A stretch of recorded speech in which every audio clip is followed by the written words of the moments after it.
India Legal makes the difference because we bring you only the news that counts. India Legal, stories that count.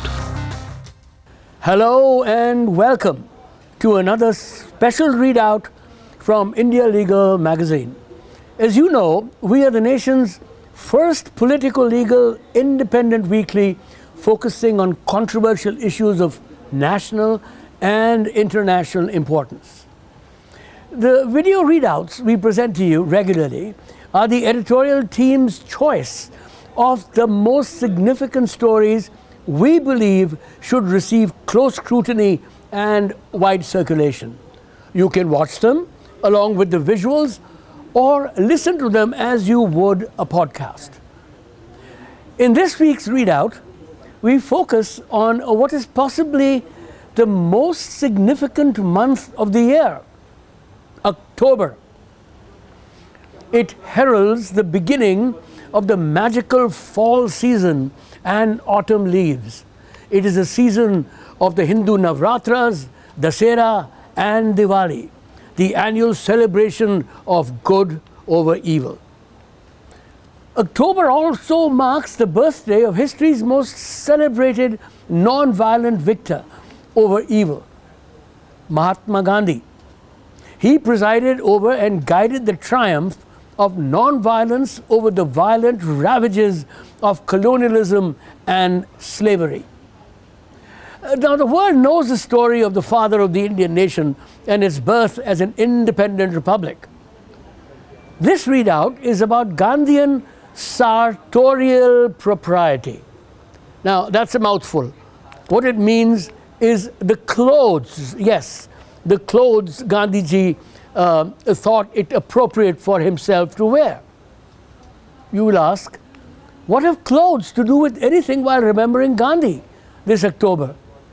Well, a lot actually.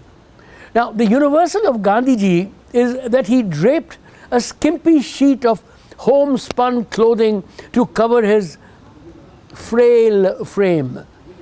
This once led UK Prime Minister Winston Churchill, the great cigar-smoking Winston Churchill, whose country then ruled India. He described Gandhi as a half-naked fakir. Gandhi laughed off this derogatory remark with his puckish sense of humor. In fact, he once quipped before reporters who had asked him about his clothes. "Don't worry about my clothes. The king has enough clothes for both of us," he said. He meant, of course, the King of England, the ruler of the British Empire that had enslaved the Indian subcontinent. And you know how emperors were dressed with their robes and their crowns and yards of clothing. Actually, Gandhi's dressing style was a serious matter. As Peter Gonsalves writes, the story of Gandhi's personal search for sartorial integrity, that means clothing, sartorial integrity, brings together M.K. Gandhi's essential thoughts and anecdotes on his exploration of truth via attire, meaning what you wear. Any serious student of Gandhiism or Gandhianism has to grasp the nuances of Gandhi's progressive journey towards personal and sartorial authenticity. From imitating the English in London, actually being dressed like a Pakha Sahib, to searching for an Indian identity in South Africa, to becoming the dhoti-clad Mahatma of India's millions. This brings me to India Legal's latest cover story by Dr. Ashish Virk and Dr. Aman Amrit Cheema. Both are professors at the Faculty of Laws, Punjab University in Chandigarh. Virk and Cheema write that Gandhi designed the Swadeshi movement in such a way that it brought awareness about handmade clothing and sustainable consumption, quite different from the hedonistic fast fashion culture which we have now. The authors remark that clothing, no doubt, is an important element through which one's personality is communicated. However, In the present era of fast fashion, it has become a source of anxiety. The cheap production of trendy clothes by the textile industry has resulted in a throwaway culture. There's no limit to the consumer's demand for knockoffs of the season's latest trends. This has resulted not only in various global prejudices, but deviated from the Gandhian moral marg of reclothing India, a route he introduced through his Swadeshi movement and led him to becoming actually a fashion icon. The popular Swadeshi movement, which started in 1905 in Bengal, was part of the Indian freedom struggle and enhanced national movements such as the non-cooperation movement and the civil disobedience movement. It was under Gandhi's guidance that the Swadeshi movement became more of a spiritual awakening for people to make, wear and use their garments than of boycotting foreign products. However, the popular movement did not lose its significance with the attainment of freedom, as it is relevant today and can guide us in different ways. I'll enumerate them for you. 1. Vow for sustainable consumption. For Gandhi, khadi and charkha were tools to show the strength of one's body, mind and soul. He believed that handmade khadi made the soul strong as one practices the principles of hard work and simple living. They can then concentrate on strengthening their soul rather than exhausting their lives on external elements and sartorial pleasures.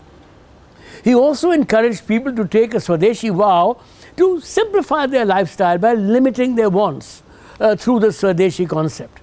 Gandhi introduced us not only to handmade, organic and limited clothing, but also to the moral philosophies of needful and sustainable consumption, beauty beyond admiration, and appreciation and recognition of self, inner happiness and simplicity. Independence brought with it Western liberal thought of freedom and choice and the right to consumption, resulting in the fast fashion movement in India. Though Gandhi gets the credit for being a whistleblower of consumer rights in India, he always promoted it as a basic moral and sustainable principle. Superabundance, the darker side of consumerism, is the focus of fast fashion. It is completely delinked from the Gandhian idea of soulful clothing and consumerism. Now, Colin Campbell, in his book The Romantic Ethic and the Modern Day Consumption, he talks about the concept of imaginative hedonism and fast fashion. He said that the present day consumption of clothes is like imaginative escapism, a phenomenon that is bound to fail every time, leaving the consumer with a new desire again and again. And this vicious circle of desire, acquisition, use and throw, disillusionment and renewed desire is never ending, like a chakra of life, of consumer life.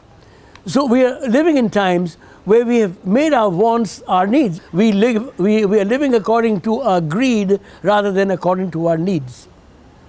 The textile industry, coupled with social media, has made us slaves of these endless desires.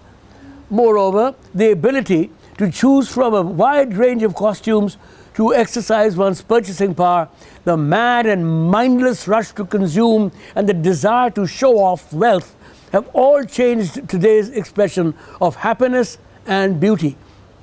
They are subject to the number of likes on social media. Indian society, which is a glorified history, is moving away from it in practice. The Gandhian Swadeshi vow needs rerouting, especially in the minds of the youth, so that expenditure on clothing decreases, leading to sustainable consumption. This is what the authors philosophize. Now, number 2, fashion diet. The meaning of Swadeshi in the context of clothing has other deep-rooted and multifaceted dimensions. Gandhi believed that machine-made cloth led to two kinds of ills. It brought suffering to the laborers, and secondly, the machines used for manufacturing led to the release of excessive heat, resulting in destruction of life in a myriad of ways. The advent of fast fashion resulted in both his apprehensions coming true. Take the Rana Plaza disaster, 2013, in Dhaka, in Bangladesh. This is one horrific example. Here, an 8-storied commercial building containing 5 clothing factories of big brands like Walmart, Adidas, and Gap collapsed during working hours, killing, I think it was about 1,100 people, workers, and injuring more than 25,000. The incident ignited debate on the safety measures for workers of the garment industry in developing countries like Bangladesh, China, and India, and the growing demand for trendy, cheap clothes throughout the world to satisfy the fashion appetite. Secondly, the excessive heat from manufacturing is not only leading to air pollution, but land and water pollution too. It causes environmental injustice. According to World Wildlife Fund 2019, this is the 2019 report, 200 metric tons of fresh water is used for washing, bleaching, dyeing of fibers, resulting in water pollution. Moreover, synthetic fibers like polyester and polyamide cannot be recycled. Nylon, for example, takes 30 to 40 years to decompose. Greenhouse gas emissions are another environmental issue which needs attention. Studies have shown that the fashion industry is responsible for the release of millions of tons of carbon dioxide. Soil erosion, land degradation, and threat to various plant species are also environmental concerns associated with the fast fashion industry. Therefore, Gandhi's suspicions came true about mill-made cloth resulting in the destruction of the environment. Gandhi logically believed that integrity in a fabric comes through various factors like origins, means and mode of production, and the result of its production, which should be an enhancement of an equitable society. The disappointing conclusion is that mass-produced fabric is largely cheap, chemically made, and hence synthetic in nature. The means and modes have always been questioned on moral and legal grounds. Moreover, high-end designers have created a market beyond the reach of the middle class, resulting not only in a replica culture, but dividing society into new classes and originals and duplicates. The Gandhian morality of cloth has lost all relevance, creating a different mission for clothes: status satisfaction rather than soul enhancement. The moral, ethical, and environmental ills attached with fast fashion can be curbed if we move towards organic clothing like khadi. Now, the third point, 3, Gandhian moral limits. However, while dealing with clothing in the context of economics and consumerism, the practical issue that may invalidate all this is the business behind fast fashion. UN Sustainable Development Goals, which have been acknowledged worldwide, including in India, talk about economic growth of nations keeping in view social and environmental concerns. Advancement resulting in the injustice of any kind is not worth appreciation. Such development has to be sustainable, and that is a legal and moral duty. Gandhi can again be a beacon, a light in this situation, as he has always believed that true economy had to serve the poorest before it can serve the rich. Emma Torlow, in her article Clothing Matters, Dress and Identity in India, says that Gandhi's idea about the Swadeshi movement was to bring awareness amongst Indian consumers, respect for local products, and to establish a sustainable society. He had a vision for economic growth and social equality. For Gandhi, means were more important than the ends. So economic development as an end would be appreciable only when it is through the right kind of moral norms, and fast fashion is definitely neither ethical nor moral. Thus, the textile industry should be cautious about its social obligations, and consumers should be vigilant towards their individual responsibility. Manufacturing details, labor issues, material used, and sustainability percentage should be harmonious towards self and society. Under the philosophy of the Swadeshi movement, there are always moral limits to the market. We as Indians need to appreciate that clothing is related to the soul and strength, and we have a traditional moral and ethical principle towards it. The authors conclude, and I quote them, "The real tribute to the Mahatma will be if we can prove to the world that we are clothed in spite of our nakedness, and that they are naked in spite of their clothing. But this is possible only if we take a Swadeshi vow of fashion diet and read out Gandhi as our fashion icon." My conclusion is, actually, we did prove it. During the Swadeshi and Quit India movements led by Gandhi, housewives and homemakers made funeral pyres of their husbands' Western Brooks Brothers garments and set them ablaze. They burnt them.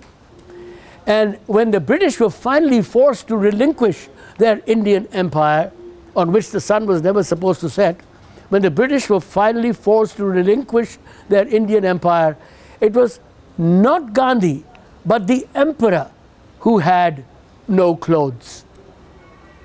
This is your host editor, Inderjit Badhwar. I'll see you again in another video. Until next time, goodbye for now. India Legal, stories that count.